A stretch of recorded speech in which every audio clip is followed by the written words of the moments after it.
Good morning, everybody. I toast to you and all you do. I hope you're having a fantastic day today. It's Monday. Yay, Monday. The moon day. We had the full moon over the weekend. I hope everybody enjoyed it. Sorry, I was just thinking someone that is in one of the groups I'm in is from Australia, and so they saw the day that I had posted my full moon thing on, and they were like, oh, our full moon's not until whenever. And I was about to say, well, for some people it's today, but for the people who the full moon falls on Monday, their Monday actually happened on Saturday. And that's the crazy thing about the days and the time difference and all of the things that go on all around the world, is that here in Colorado, when it was the full moon at like 10:27 or something like that on Saturday night, at that same moment, it was Monday at like 11 a.m. or something like that in Australia. And it's just, sometimes it's hard to conceptualize that in your brain and the different times, and that really that's all happening at the same time, at the same moment. And time is relative, just like our calendar is relative. I had mentioned that was the third full moon of spring, but I was wrong. It was only the second full moon of spring. If it was the third full moon, it would have been a blue moon, but that's why it wasn't the whatever moon. It gets so complicated in my brain sometimes, but this was the second full moon of spring. It is the flower moon. We are welcoming high spring, and as such, I figured it's time I better do the high spring video. So I have out all my notes on high spring. First, I have to just give a little pitch. If you're interested in the digital download that is made by my coven, it is available at thepeacockpages.com in the little shop area. So it's just a little 2-sheet. It includes all of the correspondence, so the elements, the deities, colors, mythical creatures, stones, food, plants, animals, plus energy, and then the overall like mythology kind of that goes with the holiday. They're great for your Book of Shadows to just kind of keep all of that information in one place. I like them just because they're easy reference. I have the full size printed right here. You can also do it on the little half size so that they, like when you do your print options, do 2 to page, so it prints this way, and then you can get them both on one page. So it's really up to you on how you want to use it the most. So we have those available. They're only $1, so it's not a big deal. And then, so let's talk about high spring, or Beltane, Roodmas, May Day, MidSpring. There's actually a lot of holidays that go on right now because this is when the earth is waking up from her hibernation and we're like officially into spring. There is some confusion because in some places this is the first day of summer. So in Ireland, they're celebrating the first day of ancient times. They're celebrating the first day of summer because they had the cold season and the hot season. And this is when they started doing all of the things that they needed for summertime. They would let the cows out to pasture, or the sheep, or whatever animals that they were growing, herding, probably is the right word there. Anyways, so, but now we're getting ahead of ourselves. Let's start just with the overall energy of this holiday. So, high spring, because this is the height of spring. This is when we really feel that energy. Beltane and May Day are going to be the more common names. Beltane is Druid, Irish, Gaelic. That's where that name comes from. May Day. So May Day has been, even my mother-in-law was telling me the other day, she remembers being a kid, and on May Day, her mom and her would make little baskets and little flower arrangement baskets, and they would deliver them to the neighbors. And this wasn't a pagan thing. This was just a May thing. Like, we are celebrating the beginning of May. And obviously those traditions carry on from our ancestors, but this is just a time to really celebrate that energy of the earth. It's awakening. The goddess and the god are both in these very youthful, fertile, energetic states. So the gods and the goddesses that we're honoring at this time are maiden goddesses. You know, the flower queen. I'm not going to try to say her name. It's Celtic. It's got a lot of D's and stuff in it. Anyways, so the gods and goddesses are very youthful right now, and they have found each other in their lustful love, and this is the time when they consummate that love, divine conception, if you will. And so that's what's, you know, part of the big celebration at this time is fertility, is honoring that divine conception, honoring the new life that we see everywhere. If you're looking to have a baby, this is a great time for that, to just do that kind of magic and honor that fertility. Let's see. Yeah, so all of my notes just really have a lot to do with prosperity, fertility, new beginnings, fresh starts, all of those kind of great forward motion. Let's do this. We're growing. If you go out and meditate with the earth right now, you can really feel that buzzing energy. For me, I just hear that birds and the bees. I mean, right now, my microphone does a little bit better job not picking it up than if I had it on ambient, but there's like 30 birds around me. So they're noisy, they're everywhere, and they are a reminder that the earth is coming back to life. They're returning from their hibernation. I mean, if you can only imagine, for those of us who live places where we have birds all year long, that's amazing. But if you go further north, they don't have the birds year round. Come winter time, most of the animals hibernate, and you don't have anything left but what you have. So this is when, I just think back to our ancestors, and could you imagine that you have had to travel south yourself or hunker down, do what you needed to do to get through these colder times of the year, and now, like, to me, this would have been like their grand Thanksgiving. I mean, like, yeah, we have the one in the harvest, but this one almost would have been even more anticipated, because all summer, winter long, you've been eating, you know, the bread that you were able to make, the grains you were able to stay jerky, you know, dehydrated, any kind of way that you could have preserved the food throughout the winter time. And I can just imagine that by the time we got to here and spring and all of the earth is awakening, you would have been so excited to be able to go out and find a dandelion to add to your salad, to make a salad. I've got lettuce sprouting from seed that I laid down in the fall. And as I watch it, these little tiny sprouts, all I can think is that, like, our ancestors would have seen this lettuce and their mouths would have salivated. They would have been so excited to see the wild lettuce come back, to see those first little signs, those first foods that come back. The dandelions would have been a great addition to their food. That bitter, like, I don't know if you've ever eaten a dandelion. It's almost like arugula. It's got more of a bitter taste to it. But that would have been like, oh, I've had like slop, you know, I've had whatever grains we could have stored through the winter that have probably been eaten by as all the other animals that, you know, mice and rodents and all of that stuff. My daughter is reading one of the American Girl books, the one about the life on the prairie. It's from when I was a kid, so it's not the new ones. But anyway, so she's reading the Life on the Prairie, where the little girl's crossing the prairie. And one of the stories is she's making pancakes, and she forgot to cover the bowl with a towel while she did something.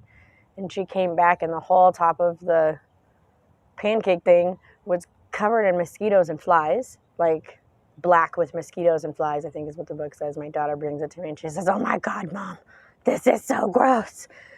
But did they really eat like this?" And the mom, so the daughter is like going to go throw out the yucky pancake mix. And the mom is like, no, don't waste that pancake mix. You just mix it in. It's a little protein. She mixes it up and they eat it with the bugs in it. Because that's would have been all that you had. So we didn't like have the option like, oh, my food's out of date, so I'm going to throw it in the trash. No, if it was wintertime, this is all that you had. There was no other options. You would have stored everything. And so when spring came and those first foods were there, all of them, like the early lettuce, the edible flowers, all of the different little things, you know, spring onions, they would have been like immaculate. Like this would have been close to divine conception. Like, oh my God, we have some food. It'll be wonderful. I imagine the women going out, you know, for the first time in a while, like, okay, there's no more snow, we can get out. And the women and the children would have gone out and they would have been searching for all of those early foods that you can eat and foraging and gathering those things. And this would have been a great, like, exciting thing. I imagine the children running out and being like eating the dandelions, like right after, like, oh my God, I'm so excited. It's something other than the beef jerky that we've been eating for months now. And so when we think about the celebrations that they would have had at this time and the energy that this time, even the animals feel that energy. You see the birds, like here in Colorado, the earth is finally warm enough. It hasn't snowed in like 5 days. So the earth is finally warm enough that you see all of these birds coming down to get worms. And they're so excited. They're so happy. They're loud. They're chirping. They're like, hey, we're here. And it would have been that same kind of energy that the people had. And that's like the earth is just, it's just this bursting forth with this bountiful, like brand new. Oh. And so with that, that's how all of these celebrations started. So there's a ton of celebrations from all over the world, just honoring these different gods and goddesses that are coming forth in their youthfulness. Let's see, how long is this video so far? Can't see. Oh, we're doing really good on time. I think I can do this all in one video. This holiday is kind of easier just to go over the energy because it is just that fruitful, fertile, fresh, new energy. And it's like, bam, bursting forth. Like right now I can see some roly-polies crawling across my patio. And even the roly-polies are excited. Like, they're like, it's warm. We could come out. And I just like that. Like when you go out and you tap into the energy, like I would really encourage you to go out and sit and meditate for a minute with this energy and feel that bounty, feel that excitement. Sometimes we feel so disconnected from the natural world, and all you have to do is go out and take a deep breath of that springtime air. I can smell that people have been mowing their lawns. Things like the earth is just waking. You can smell the dirt, and it's beautiful. And so that's what I encourage you to go out and do, is just smell the air, be with the air, be in this moment. Air is one of the elements that we're honoring right now. We're getting into fire, so this is a blended because it's in the middle. So it is that air and fire, so that you do get this like warm kickstart, this, let's do this. And so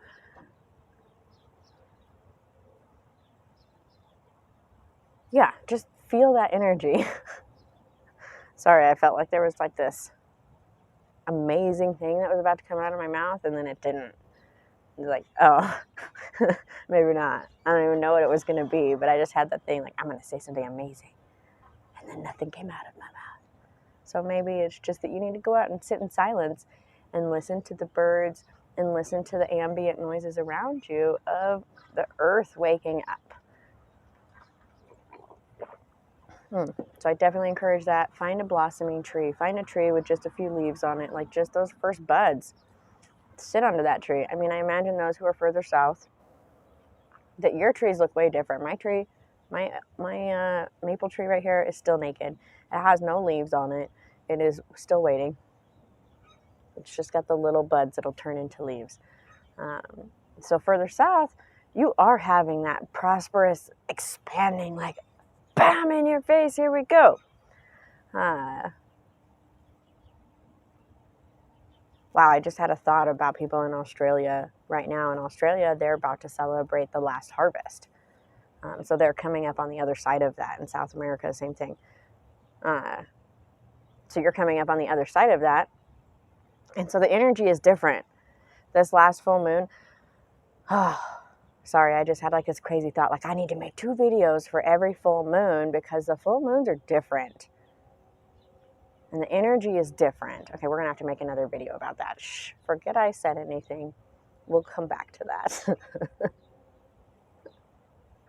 So if you're in Australia or you're in the Southern Hemisphere, this is not the video that you need to be watching. In fact, go back 6 months to when I was talking about Samhain and Halloween and the Hunter's Moon. And those are the moons that you just had. And I imagine that it's challenging for people down in Australia or South America or South Africa or wherever you are in the Southern Hemisphere, because all of the things are so based. I mean, like Wicca, all of these things are based on the Northern Hemisphere, and they don't correlate with the seasons and the natural cycle. And I would love to talk to somebody from Australia who could just enlighten me. Like, I know that when you guys celebrate Christmas, it's summertime. So, like, it's the height of summer. Like, that's the summer solstice for you. So I imagine the energy is different. And I'm just curious as to how that you celebrate those and how you compensate for the moon differences and stuff like that. So if you're from Australia, let me know. I'm curious. Tell me, do you celebrate Samhain in May? Or do you wait for Halloween and kind of double down on the Halloween in springtime? I'm just curious. I want to know. So if you're in Australia and you can tell me, let me know. Anyways, back to Beltane. So let's talk about some of the traditions from around the world. We'll travel around the world. So Beltane, the word, comes from Ireland and the Druids, and the celebration of summer. This was their beginning of summer. That's why we get confused when we talk about like midsummer on the summer solstice, because that's the first day of summer, but they called it midsummer because for them, Beltane was the first day of summer. This is when it was warm enough for them to go outside, and they would start taking their sheep out, their cows out. They would be doing their thing. This is when the May Queen crowns the Green Man. So you see a lot of the videos about this. This is kind of a big deal in the celebrations that they still carry on today. The May Queen will crown the Green Man, and he will shed off his winter gear and reveal his green self. It's a beautiful ceremony. There's a bonfire. I imagine in some places he puts his winter gear into the bonfire or whatever it may be. Everybody or every little space is going to have their own different traditions that are a little bit more specific. I know different covens who practice this. When we had our larger celebrations, we would have someone who was the honorable Green Man and the honorary May Queen, and they would be the first to help us with the maypole. They would also eat for the divine, so their plates would be the divine plates. And I mean, if they so choose, they could have gone and done the divine rite, but we never had that because it was never it was always platonic.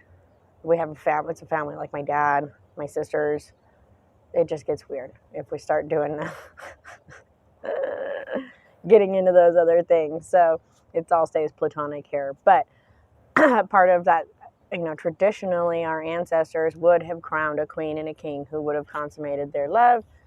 And then that would have been honored, like on display kind of consummation. Anyways, this is also a time when marriage proposals are really common. When people start to plan their weddings in ancient France, it would have been customary for the men to go out and lay down in the fields and close their eyes. And then the women would go out into the fields and they would find the guys that they liked, and then they would wake them with a kiss, kind of like the opposite of the Sleeping Beauty thing. They would wake them with a kiss, and then they would emerge from the fields with their new partner, and they would go and they would dance, and that would be them announcing, hey, we're engaged and we're going to get married. I picked my man. Now we're going to do our thing. And that simultaneously, that coming together and that new burst of love, that whatever would have blessed the fields so that they would have had a bountiful harvest. In Scotland, speaking of the harvest, in Scotland, they would have taken the grains that they had left. They would have made cakes, like a bannock cake, and they would have made them on the Beltane fire and then offered them to the animals and the fields and the gods as a blessing for the year to come. And so you take the grains, again, just like with most circle kind of traditions, you take the grains that you had last year and you use them to create something to fertilize the next year's gains. So you take the old into the new and kind of reprocess that. Let's see, Beltane Fires are really, really important. All of the fires would have been extinguished and a new fire would have been lit. And I imagine in like some communities it would have been like they extinguish all of the fires, and on the eve of Beltane they come together with no fires in the village, no nothing. Oh, I'm gonna sneeze. Oh, excuse me. They would have all come together and lit a community fire, and from that fire they would have brought home fire to light their hearths and to light the candles in their home and whatnot, to kind of symbolize that coming together as a community and using fire as a tool that helps to bring people together.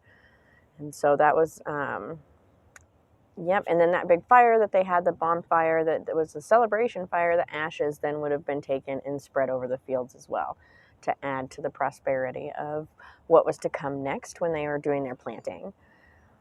I know that in some more southern places, you guys already have plants outside and like are growing things, but further north, we can't plant outside yet. Probably not till mid-May, just to be safe. I mean, here in Colorado, it could be even later. I mean, if you're up in Minnesota, I can't imagine how early. I imagine the first week of June is probably when you start planting.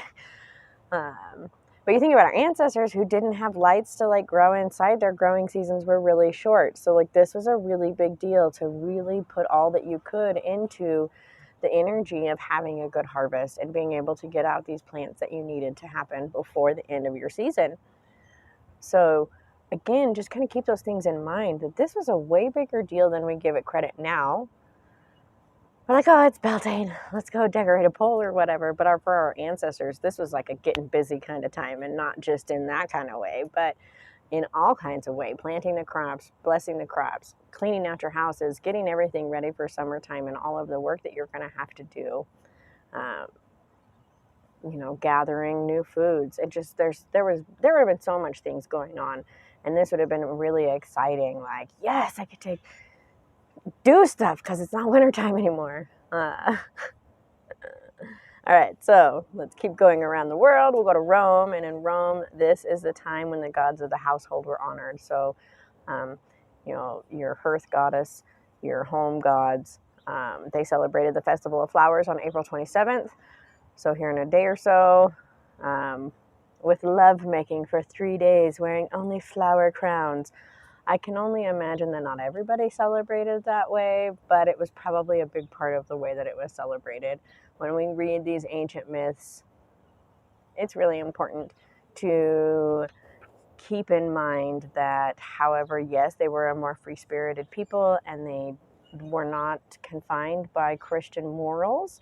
Those stories are also painted to be more lustful, more extravagant, more all of those things that you can think of, to deter people from wanting to do that, to encourage the Christian values and whatnot. So when we keep in mind that they say that they ran around naked for 3 days and just made love to everybody, I imagine that there is some validity in that. I imagine that there were temples to the flower gods that I can't think of her name right this second, but there's a goddess of flowers. But anyways, I imagine that in those temples, things of that nature were celebrated.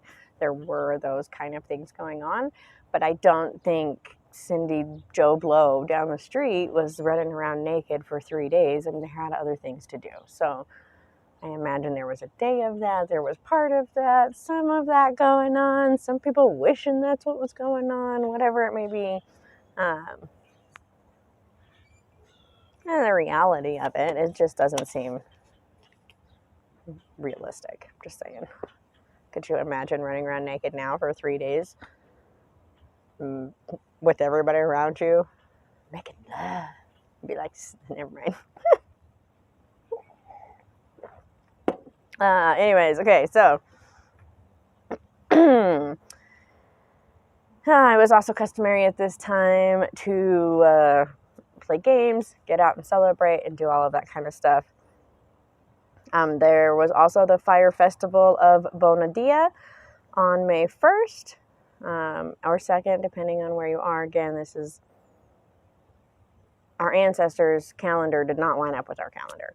I'm probably going to say that like so many times over all of these videos. You guys are going to be like sick of hearing it, but at least you'll understand. Anyways, so it was customary to throw dry beans and scatter them all over the place as a sign of fertility. But, oh yeah, Bonadia was only celebrated by women. So this was a day to honor the feminine fertility and youthfulness. But it was only celebrated by women. So, not the same holiday as the flower festival on the 27th. So 27, 28, 29, 30. Yeah, like a day in between the flower festival and Bonadia. So, anyways. So the ancient Greeks had two different holidays they celebrated at this time. They celebrated Athena with Plantaria, maybe. This is when there was feasting and prayers, and all of the temples of Athena were cleaned out. The statues were redressed. It's not something that we do anymore, but our ancestors, their deity statues, all around the world this happened, not just in Rome or wherever, but their deity statues would have been dressed like normal people. They would have clothed them and taken care of them and fed them every day and made offerings to them every day. This was like a full-time job for somebody who's literally, their whole job was to treat this statue like a person, like a god, and to honor them as such, because in honoring their idol that way, they are honoring their god that way. Reminds me of like the Hercules movie, the cartoon, and he goes to talk to Zeus's statue, and then Zeus comes awake. I think very much so that's how our ancestors saw that. They saw that in honoring those statues, they were honoring their gods, the gods, and really treating them with that respect. So they would have changed her clothes, Athena's clothes at this time. A lot of the temples would have been opened like this and cleansed like this and taken care of like this. And all of the old ashes would have been removed, and it would have been started fresh. So Athena was done at this time, and then also on the 24th would have been Artemis, which is fun because that kind of lined up with the moon, and she's the lunar goddess. And this is when we would have gone out to start hunting again. Collecting eggs would have been a really big deal, but going out and just, when you think about it, if you hadn't seen a bird in 3 months, when those geese came flying back through, I imagine the whole village was like, go get a geese, go get a geese. Go get a geese, go get a goose, maybe? Anyways, so let's see. So Artemis would have been called on. They would have been like, please, Artemis, bring me the animals back so that we can go out and hunt again and bring back this warmth and awaken the forest so that we can go in there. If we go down to Italy, I guess, which really isn't far from, like, we're still in the same, we kind of like, anyways. The ancient Umbri, an Italian culture, celebrated the spring festival on the first week of May. Their celebration was called Cantamaggio. Calendamaggio is another one. I don't speak Italian, so that's as close as you get. Anyways, in the Umbrian tradition, this was a 3-day celebration of the Earth's return from hibernation and waking up. Again, we're honoring this awakening of the Earth. They celebrated the goddess Cupra, and still in modern times, they actually continue to celebrate this, and they recreate the celebrations from the medieval times, which are recreations of the pagan celebrations, just Christianized. So I imagine it's a lot of fun. I imagine they have a great festival. I mean, it would be a really fun place to go for a celebration. And just to kind of see how things, they start, like, they dress up in medieval costumes and they like do their thing. So I think that would be a lot of fun if you're looking to go on vacation. Some people are ready. I'm ready, but shh, don't tell anybody. They have performances. They have like friendly duels and jousting and that kind of medieval celebrations and stuff like that, and music and magic and just different kind of things. So then I had one more page. Oh, there it is. Okay. So then this is the time when we, like I said, start to do hand fasting. Celebration season starts. A lot of people announce their engagements. I think spring fever says a lot for that. And I think spring fever hit the people, and then the people were like, yeah, let's go do this. And then they did. And they started their families, or they started whatever, and they just went forward.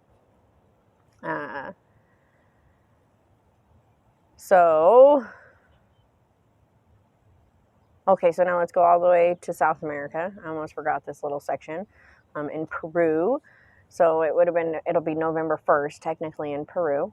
But that's when their mid-spring is. So don't let it get confused.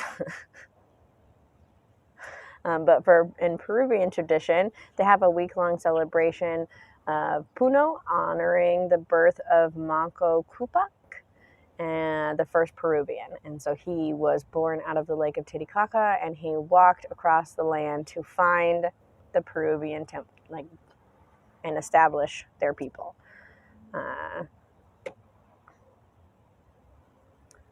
They continue to celebrate this to this day. They have a big week-long celebration. They have parades and folk dances and singing and drinking and merriment. And it's a really big deal because this was their first ancestor. And they believe that he arose from the lake and he followed this path. They still have parades that follow the same path and go to the same temples where he blessed these temples. And they honor that, and they honor their ancestors in that way. I love the Peruvian culture. I think it's beautiful. Someday I'm going to go down there. It's my goal. So then we're going to come all the way back around. Let's go to England. We're going to talk a little bit about some symbols and things that are honored at this time of year. And the big, aside from the maypole, the big,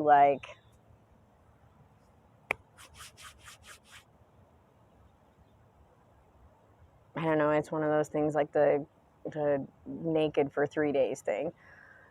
It was said that people rode hobby horses through the town.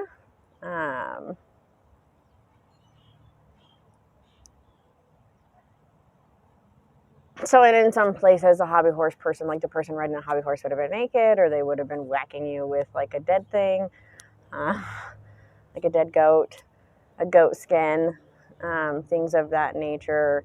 But really just it would have been the young men riding through the town on hobby horses, hooting and hollering. And if you don't know what a hobby horse is, it's one of those horses on a stick. They have the horse head, and then it's a stick, so whatever. That you played with when you were a kid, so they have them for grown-ups. And they would ride through the village and town. You can even see this in Persian history, where they would ride them to bring fertility and help contact the spirits. And it was like a dancing, ecstatic, I don't know, I guess it reminds me of the spinning,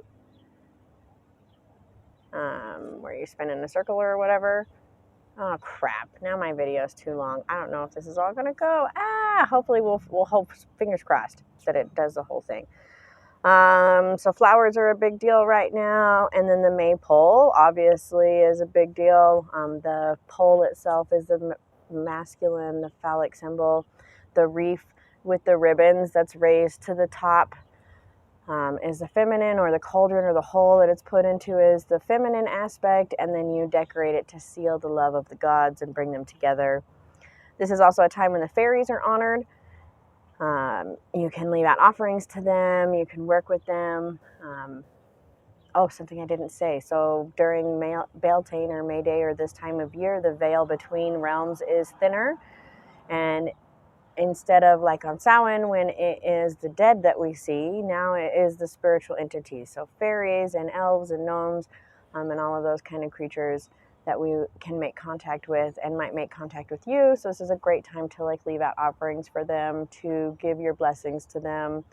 If you don't work with the fairies, it's a great time to start. You can leave out some milk and honey or a little shiny trinket. And fairies get a bad name because too many people come to the fairies and they're like, do my bidding. And that's not what the fairies want. That's why the fairies made themselves invisible to begin with.